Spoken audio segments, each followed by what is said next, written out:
이 코로나19 이 백신을 국민 80% 이상 접종한다면 모든 것이 회복되기 시작할 것이라 그랬는데 오히려 확진자가 늘어나고 있으니, 여러분, 코로나19 이 사태 종식되긴 종식되는 겁니까?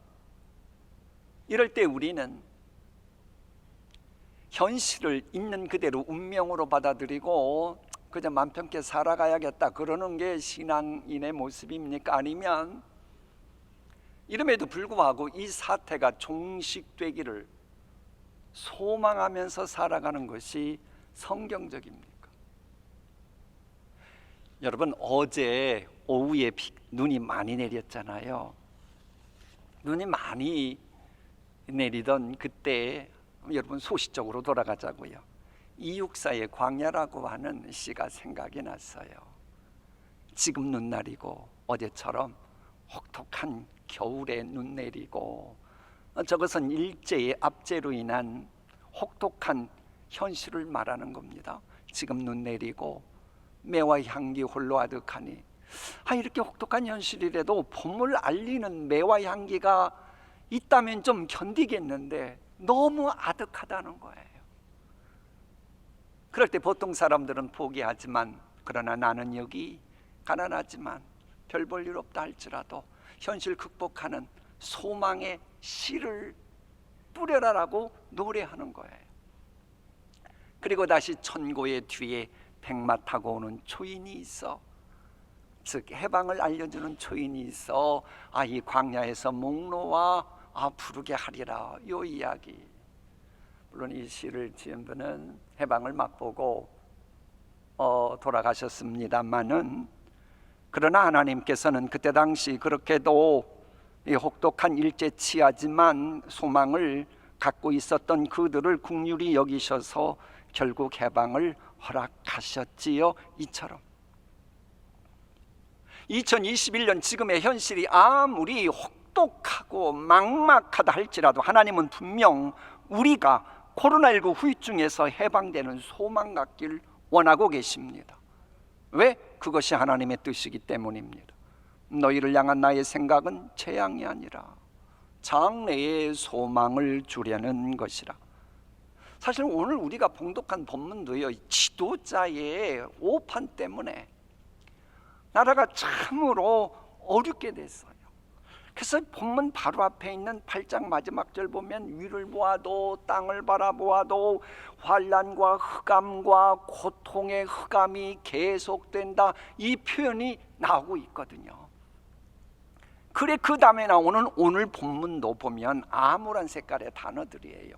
고통, 절망과 어두움, 멸시, 흑암, 죽음의 그늘진 땅, 묻고 있는 사슬, 그리고 내리치는 채찍, 괴롭히고 착취하는 나라. 참으로 괴롭고 힘들고 고통스러운 현실, 부인할 수 없는 상황이었지만은, 그러나 소망을 포기하지 않고 참된 해방을 안겨줄 메시아를 고대하라고 하는 것이 오늘 본문입니다. 그런데 여러분, 오늘 본문을 보면 특이한 표현이 있어요. 그렇게도 대망하던 메시아가 아기로 태어났다고 하는 것을 강조하고 있다고 하는 거예요.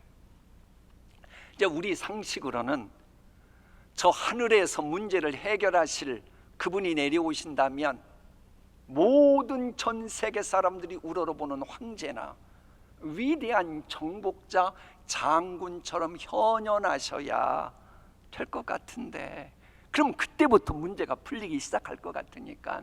그런데 하나님은 아니요, 아기로 탄생하셨다는 겁니다. 여기에 깊은 진리가 숨어 있습니다. 여러분, 아기 탄생이 뭡니까?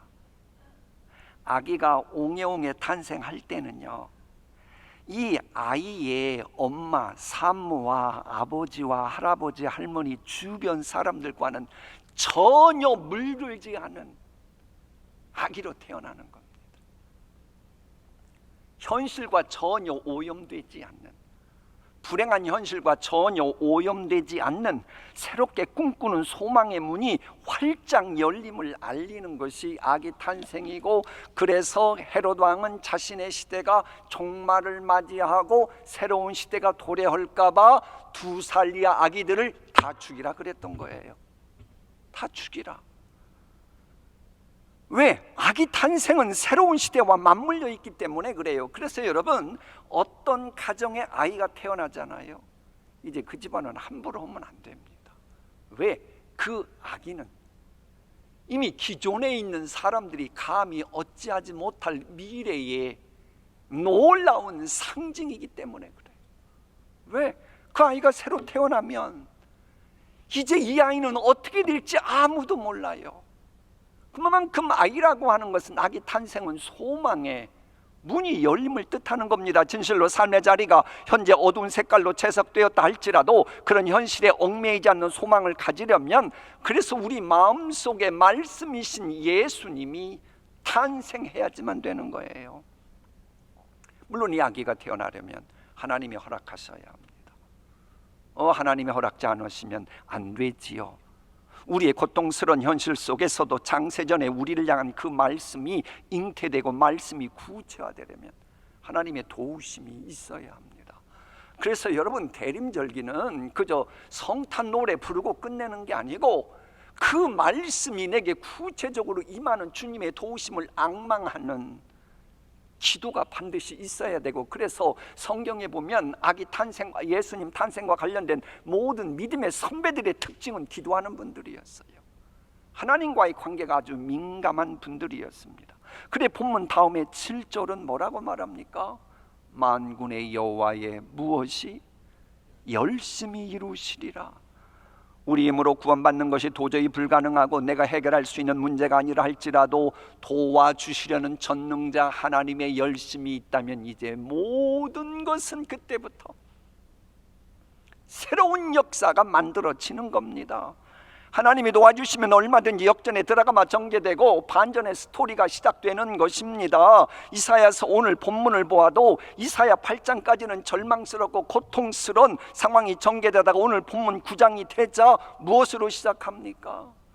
그러나라고 하는 이 히브리어는 그럼에도 불구하고라고 이렇게 해석도 가능한 단어예요. 어쨌거나 그러나, 그러니까 저 단어는 지금까지 아무리 그랬어도 이제부터 새로운 역전이 일어난다, 반전이 일어난다, 회복의 역사가 일어난다, 변화의 역사가 일어난다, 무너진 재단이 회복되는 것, 그거 아무것도 아니다, 이 이야기예요. 그러니 고통하는 자들에게는, 우리 한번 처음부터 다시 읽어볼까요? 그러나 고통하는 자들에게는 언제나 절망과 어둠이 계속되는 것은 아니다. 스불론 땅과 한때는 하나님의 멸시를 받았으나 앞으로는 지중해 동쪽 요단강 서편의 이방 사람들이 사는 갈릴리가 영화롭게 될 것이다. 아멘. 지금 우리 사회자석 목사님 마이크가 역시 안 들리고 있어요. 내가 지금 어디까지 했지? 그래. 캄캄한 흑암이라 할지라도 빛이 오면 반전이 일어나듯이요, 아무리 고통스럽고 암울한 현실일지라도 전능자의 빛이 오면 고통이 없어지고 어둠이 사라지는 대반전이 가능함을 지금 알려주고 있는 거예요. 그게 바로 실은 우리입니다. 그래서 예수 믿는 분들이 아무리 힘들고 어렵다고 해도 무엇인가 반전의 그 소망 스토리 만들어갈 믿음이 없으면 그분은 예수님 제대로 영접했다고 말할 수가 없는 분입니다. 왠 줄 알아요? 우리가 누굽니까? 영원토록 사탄마귀 하수인할 수밖에 없었던 우리들이 영원한 존귀하신 하나님의 자녀되는 반전 스토리의 주인공들이잖아요. 아니, 우리의 정체성이 그렇게 시작되면서 왜 그런 믿음으로 살아가야 될 우리는 왜 현실 속에서는 왜 위대한 반전 스토리에 대한 꿈을 꾸지 않는 겁니까? 그게 믿음으로 살아가는 겁니까? 은혜로 시작했다가 이제는 무엇으로 끝나겠다고 하는 것입니까? 여러분, 성탄 메시지의 핵심 가운데에 역전의 소망이 없다면 그것은 가짜 성탄입니다.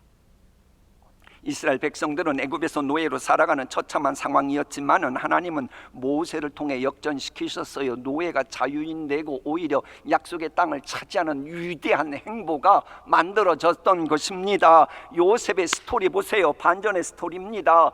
불임을 했던 한나가 하나님의 은혜로 말미암아 킹메이커 사무엘을 만들면서 위대한 스토리가 전개되잖아요. 믿음의 영웅들 대부분은 역전승의 주인공들입니다. 아니, 우리 주님부터가 십자가에서 죽으시고, 우리나라 성경은 정서가 이상해서 그렇게까지 안 했는데 영어 성경은 지옥까지 내려갔다고 되어 있잖아요. 헬이라고 하는 표현까지.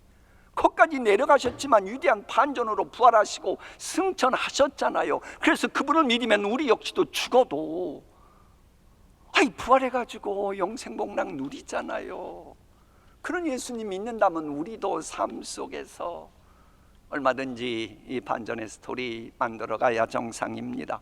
지금도 이런 역전이 얼마든지 가능함을 확신하면서 살아가십니까? 아니, 목사님이 몰라서 그러지, 내가 지금 암담한 현실, 이것은 하루 이틀이 아니라고. 하루 이틀이 아니고 얼마나 오래되었는데 이게 지금 변화가 될 줄 아냐고. 목사님 말로야 그러나 반전의 드라마 소망에 그런 신앙 갖는 거 좋다고 말은 합니다만 세상 물정 너무 모르는 거 아닙니까? 그런 생각 아실지 몰라요. 그럴 수 있습니다. 왜? 어둠이 물리치지 못하잖아요. 현재 암울한 어두운 총명 있는 인간들의 지혜, 총명, 처세, 정책 가지고 이 어둠이 물러가겠습니까? 그건 아니에요. 근데 여러분이 저에게 세상 정보 들으러 오셨습니까? 아니면 하나님의 말씀 들으러 오셨습니까? 하나님의 말씀 선포합니다. 가르치는 장로인이 그래도 상식 이야기로 끌려갑니다. 어둠이 쩌든 현실이라 할지라도 빛이 비치면 어둠이 물러가는 건 알고 있지요. 그렇습니다. 지금은 분명 캄캄한 현실인 거 부정할 수 없는 사실이지만, 그러나 캄캄한 현실에서 탈출하는 소망을 가지고 당당하게 살아갔던 믿음의 선배들이 신구약 성경은 막론하고 기독교 2000년 역사에 얼마나 많습니까? 그들을 그럼 우리는 어떻게 설명합니까? 그분들이 만났던 하나님하고 우리가 믿는 하나님하고는 다른 것입니까? 해서 우리는 힘든 현실에 고개를 푹 숙이고 이게 운명이라고 생각하고 소망 갖지 않아야 그게 정상이라는 것입니까? 성경에 나타난 그 하나님, 믿음의 선배들이 만났던 그 하나님, 우리가 믿는 하나님이신 줄 믿습니다. 우리 예수님은 그런 반전 드라마의 주인공 만드시려고 이 땅에 빛으로 오셨습니다. 예수님 여러분 진심으로 믿으면서 살아가고 계십니까? 탄생하신 아기 예수님 진심으로 믿고 있는 게 맞습니까? 인간의 노력과 수고로 잘 나가는 것 같지만은 우리는 한계를 인정할 수밖에 없는 유한한 인간인 거 맞아요. 그러나 유한한 인간인 우리가 무한한 은혜를 입는 하나님의 자녀로 만드시기 위해 우리 예수님 탄생하셨고, 그래서 시편 기자는 뭐라고 말해요? 신들 아니야 라고 말하잖아요. 보통 저 정도 되면 도저히 불가능했는데 동신교회 다니는 아무개는 웬일인지 인력으로 안 되는 저희를 해내는 것 보니 꼭 신 같다. 그런다는 것이 시편 기자의 고백인 것입니다. 우리가 겸손하기 위해서도, 희망을 가지고 살아가기 위해서도, 재기하기 위해서도 평생 반추하고 반추할 진리 뭐냐? 죄인은 우리를 의인으로 만드신 진리. 사탄의 노예를 하나님의 자녀로, 지옥에서 천국으로, 절망에서 소망으로, 반전 역전이 모든 것이 가능하도록 우리 예수님이 탄생하셨다는 이 진리를 믿으며 예수 믿어야 그게 예수님 믿는 겁니다. 내가 소망을 갖기에 너무나도 평가절하된 인생이란 느낌이 듭니까? 그런 분이 오히려 반전이 가능함을 더 강하게 시사하는 게 오늘 본문입니다. 우리 한번 함께 읽어볼까요? 시작. 흑암 가운데 걸어다니던 백성이 큰 빛을 보았고 죽음의 그늘진 땅에 사는 사람들에게 빛이었다. 여기서 큰 빛은 아주 남들로부터 무시당하고 멸시당하던 그 갈릴리 지역의 스불론과 납달리 지역을 의미한다고 우리는 알면 정확합니다. 그게 성서적으로 맞아요. 그래서 큰 빛이신 우리 예수님도 이 땅에 오셨을 때요, 맨 먼저 가장 위대한 사역을 많이 펼치셨던, 심지어 기적이사도 보이셨던 곳은 잘난 체하고 똑똑한 체하고 대우받았던 예루살렘이 아니고 갈릴리 지역이었습니다. 하나님의 말씀 읽어볼까요? 시작. 예수께서 스불론과 납달리 지경 해변에 있는 가버나움에 가서 사시니 흑암에 앉은 백성이 큰 빛을 보았고 사망의 땅과 그늘에 앉은 자들에게 빛이었도다 하였느니라. 마태복음의 말씀이죠. 그동안 존재 이유와 목적이 위축된 인생임이 사실이라 할지라도 큰 빛이신 주님이 오시면 오히려 기대 이상의 은총을 잊게 되는 겁니다. 이것은 어둘수록 더 위대하게 복음의 능력을 경험하게 됩니다. 그래, 여러분 가운데 혹시 나는 너무 힘들다, 이웃과 비교해봐도 너무라도 암울하다, 실은 그런 분을 하나님이 찾고 계십니다. 왠 줄 아세요? 고린도서 말씀을 보면 어둠이 짙으면 짙을수록 빛이 비칠 때 더 빛이 환하게 강렬하게 보이는 법이거든. 이게 인간들이, 하나님은 뭔가 그럭저럭 할 때 도와주시면 자기 잘나고 교만하는 거 하나님은 요건 못 보시잖아요. 그러니 오히려 나는 어둡다, 나는 스불론 땅, 납달리 땅, 무시받던 갈릴리 땅과 같은 인생이다, 그럴 때 하나님은 보고 계신 거예요. 마음은 열어라, 좋다, 내가 너를 통해 위대한 역사 만들어 가리라. 이게 성경에 나타난 대부분의 스토리 아닙니까? 어둠이 강할수록 더욱 환하게 빛이 비추는 법이기에 심령이 가난할수록 본문은 뭐라고 말해요? 장성케 하시며 즐거움을 더하게 하시고 감당하기 힘든 흑암의 세력과의 싸움에서도 승리하게 하신다는 거예요. 이걸 뒷받침하는 말씀이 우리가 읽지 않았던 4절 말씀입니다. 우리 함께 읽습니다. 주님께서 미디안을 치시던 날처럼 그들을 내리누르던 멍에를 부수시고 그들의 어깨를 짓누르던 통나무와 압제자의 몽둥이를 꺾으셨기 때문입니다. 저 말씀 주목해 보세요. 주님께서 미디안을 치시던 날처럼 저게 뭡니까?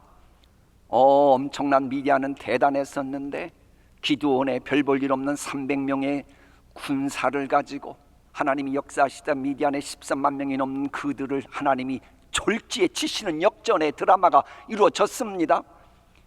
보리떡 5개, 물고기 2마리, 그거 가지고 하나님께서 사용하시자 장정만 5,000명이었던 그들의 기근 문제가 해결되었습니다. 모세의 보잘것없는 지팡이, 그거 가지고 역사하시자 400년 동안 해결되지 않았던 문제가 해결되는 역사가, 반전 스토리가 만들어졌습니다. 그처럼 그들을 내리누르던 멍에를 부수시고 그들의 어깨를 짓누르던 통나무와 압자자의 몽둥이를 꺾이셨느니라, 그 말씀인 거예요. 택함받은 우리의 현실이 지금 어떠하든지 간에 빛 대신 주님께서 함께 하시면 어둠을 주방시키는 반전의 역사 얼마든지 가능함을 지금 말씀하고 또 말씀하시는 거예요. 물론 이 구원이라고 하는 것이요, 은총을 입는 입장에서는 해방으로 경험되지만 압제받는 군대에게는 패망을 의미해요. 그게 오늘 읽었던 5절 말씀입니다. 침략자의 군화와 피 묻은 군복이 모두 땔감이 되어서 불에 타 없어질 것이기 때문입니다. 우리 동신교회 교인들을 그렇게도 힘들고 어렵게 하는 피에 굶주린 맹수 같은 인간들, 싸움을 좋아하는 침략자들의 군화, 선열로 붉게 물들어버린 군복이 모두 불에 태워진다. 그럼 더 이상 여러분을 괴롭히지 않게 되겠죠. 이게 다윗에게 가면 원수를 주의 지팡이와 막대기로 물리치시는 그 여호와가 목자이심을 경험하게 된다고 하는 그 얘기입니다. 여기서 우리가 하나 또 생각할 게 있습니다. 왜 전지전능하신 하나님께서 흑암에 있는 그들을 건져내려 하실 때에 왜 많고 많은 방법이 있는데 하필 말씀 이신 주님이 아기로 탄생하시게 하면서 이런 역사가 일어나도록 하시느냐는 겁니다. 왜 우리 주님은 탄생하신 아기 예수님만이 흑암과 온갖 반전을 일으키는 핵심 메시지가 되도록 하셨는가 하는 겁니다. 그 질문에 답하는 것이 6절입니다.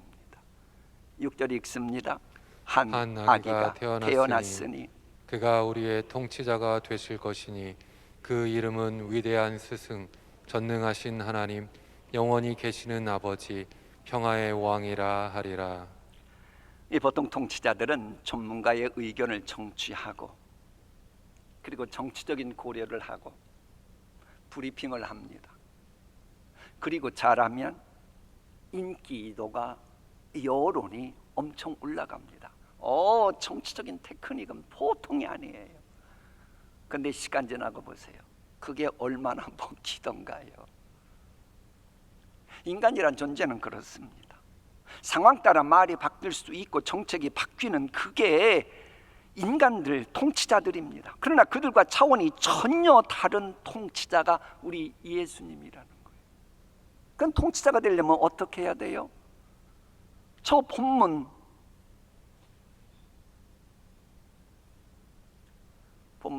다시 보여주세요. 아까 내가 자막 끝날 때까지 유지해달라고 1부, 2부는 잘하더니 왜 3부가 되니까. 여러분이 함께 읽으시죠.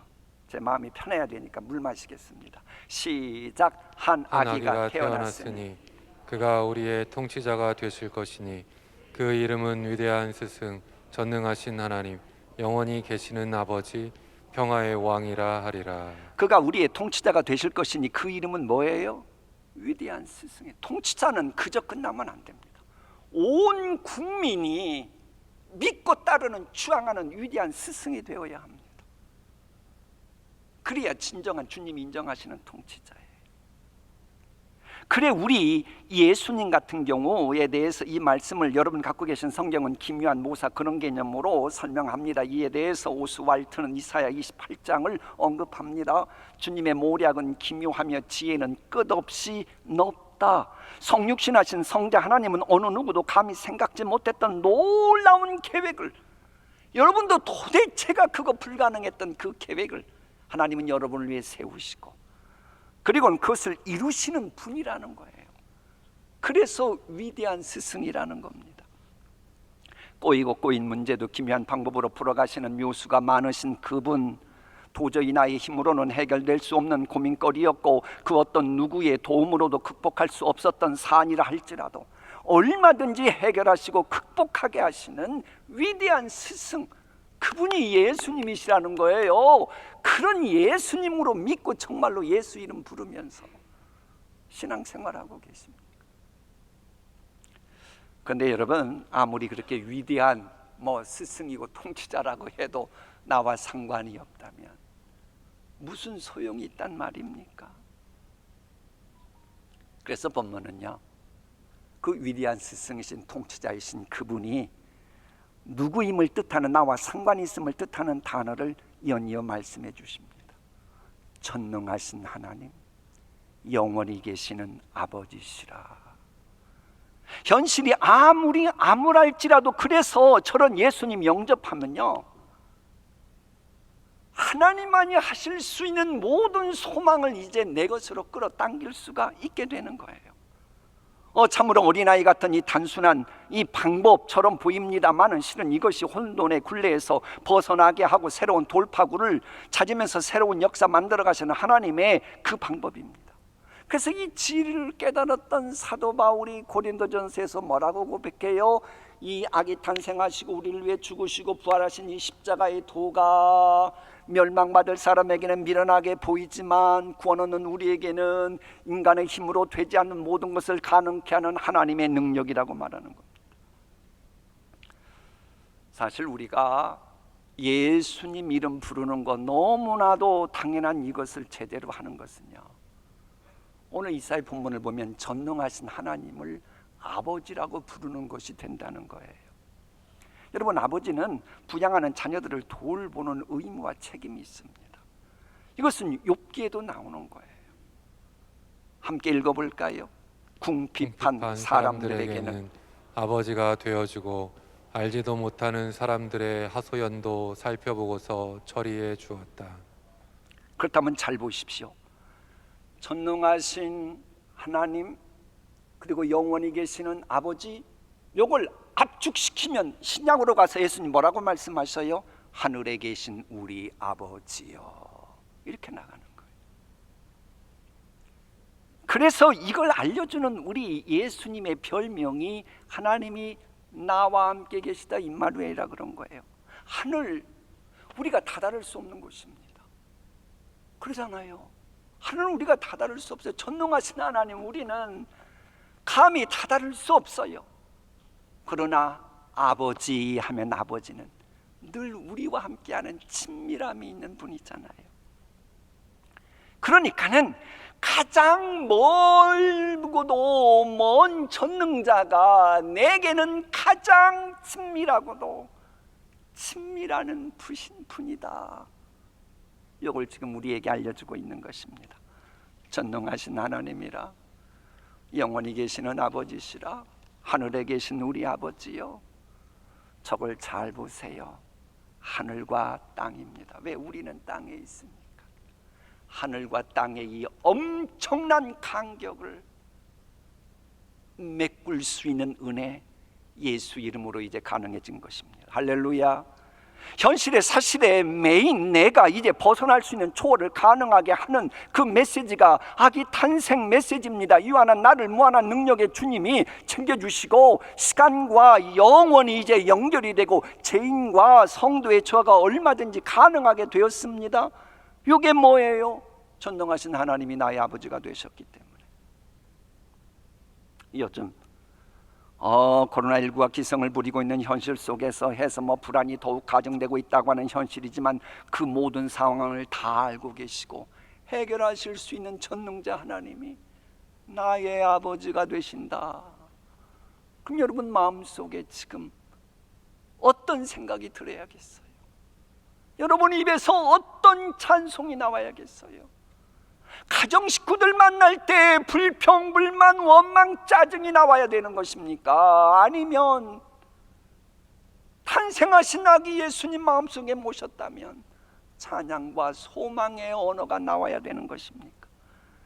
하늘에 계신 우리 아버지 하는 순간 우리의 깊은 내면 속 나의 영혼 골수에까지 파고 들어가는 부족하고 무능함, 물론 그게 출발합니다. 그게 우리의 실존이기 때문입니다. 그러나 아버지여라고 말하는 순간 주님의 말씀은 미완료 시제이기 때문에 시간이 지날수록 광대무변한 세계로 비상하는 일들이 이제 하나씩 둘씩 만들어지는 거예요. 어떤 상황에서도 포기하지 않고 우리의 영혼이 하나님께 집중적으로 쏟아놓는 고백의 화살을 막 쏘아 올려도 부족함이 없도록 하는 그 자격자 만드는 것. 전능하신 하나님이라, 우리의 아버지시라, 하늘에 계신 우리 아버지여. 여러분, 하늘에 계신 우리 아버지여, 이 주기도문을 여러분 우리 주님은 자주 하길 원하셔요. 그래야 그게 믿음으로 살아가는 의인이지요. 하늘에 계신 아버지 부르면서도 소망도 없고 제자리 걸음한다. 어떻게 예수님 영접한 분이라고 말할 수 있겠습니까? 지금 이후로도 위대하신 하나님의 능력과 은총과 사랑에 대한 찬양의 깃발을 하늘에서든지 땅에서든지 어디서든지 휘날릴 수 있다. 이런 것을 우리는 다짐하고 확신하는 절기가 대림절기예요. 그렇습니다. 하늘에 계신 하나님만을 생각하는 순간 하나님과 너무나도 멀고 하나님에 비해 너무나도 부족하고 연약하고 추하고 부끄러운 우리라고 하는 것을 부인할 수 없는 사실입니다. 그래서 캄캄한 밤하늘의 어둠 속에서 우리는 슬프고도 괴로운 탄식을 내뱉을 수밖에 없는 현실입니다. 그러나 하늘에 계신 전능자를 향해 아버지여, 친밀한 아버지여 라고 호칭하는 순간 이제 우리의 영안이 밝아지면서 찬란한 별빛이 반짝반짝이는 저 무한한 창공에 빛나는 그 하나님의 위대하신 지혜, 능력, 은총, 긍휼, 자비하심, 인자하심이 이 땅에 있는 부끄러운 나와 연결이 되는 겁니다. 그게 예수 믿는 거예요. 그게 탄생하신 아기 예수님을 영접한 분입니다. 하늘에 계신 하나님 하면 우리는 의심 많고 흔들리기 쉬운 우리 자신임이 드러나고, 그래서 줄기찬 소망 갖지 못하게 하는 부족한 모습, 모든 약점이 다 들통나지만은, 그러나 우리 아버지여라고 하는 호칭하는 순간 이제부터는 얘기가 달라지잖아요. 왜? 아버지는 우리 모든 거 다 아니까. 부족하고 연약한 거 다 아니까. 문득문득 열등의식 갖게 하는 어리석음과 누추함과 부끄러움이 있는 거 부인할 수 없는 사실입니다. 그러나 이런 현실을 찢고 수직적으로 임하는 그 하나님의 강력한 능력, 지혜, 그리고 광대무변하신 하나님의 은총을 앙망하며 살아갈 수 있는 근거, 전능하신 하나님이라, 영원히 계시는 아버지시라, 이런 하나님의 은총을 앙망하기에 혹 우리가 부족해도요, 내 죄악과 허물까지 담당하신 우리 예수님의 십자가에, 내 정과 욕 십자가에 못 박고 내 통계, 내 머리, 내 학력 다 십자가에 못 박아 보세요. 그럼 이제 하나님이 백지 상태에서 하나씩 둘씩 새로운 역사를 만들어 가시는 거예요. 그럼 그럴 때 드디어 우리 마음속에 평강이 임하게 되는 겁니다. 왜? 나는 부족하지만 이 부족함을 메꾸시고도 나무 믿는 전능하신 하나님의 아버지가 되기 때문에 마음의 평강이 찾아오는 것이고, 그래서 우리 예수님의 마지막 호칭이 평강의 왕인 것입니다. 그러나 이 왕은 높은 곳에 앉아서 밑에 있는 백성들을 착취하는 그런 왕이 아니고, 당신의 백성들이 평화를 누리도록 십자가에서 대신 죽어주시면서까지 섬기셨던 분위기에 우리가 평안을 누릴 수 있다고 하는 겁니다. 이런 주님을 본받아 오늘 임명받는 재직 여러분들께서 새신자나 초신자들을 비롯해서 서로를 섬기는 교회가 될 때에 평안하여 든든히 서가는 교회가 되고, 무너진 재단 회복되는 일이 수월해지는 겁니다. 전에 안식년 갈 때요, 그 미국에서 세 번째 정도 크다고 하는 교회, 그 목사님이 스탠리 목사님이었는데, 이분의 아버님도 유명한 목사님이에요. 그 아버지 스탠리 목사님이 초대교회를 조사를 해봤대요. 그랬더니 지난주 말씀처럼 당시 주변 사람들로부터 교회가 미움을 받았대요. 근데도 무시는 당하지 않는 그 주님을 참으로 앙망하는 사람들이었다는 거예요. 그래서 교회가 평안한 가운데 든든히 서갔다는 겁니다.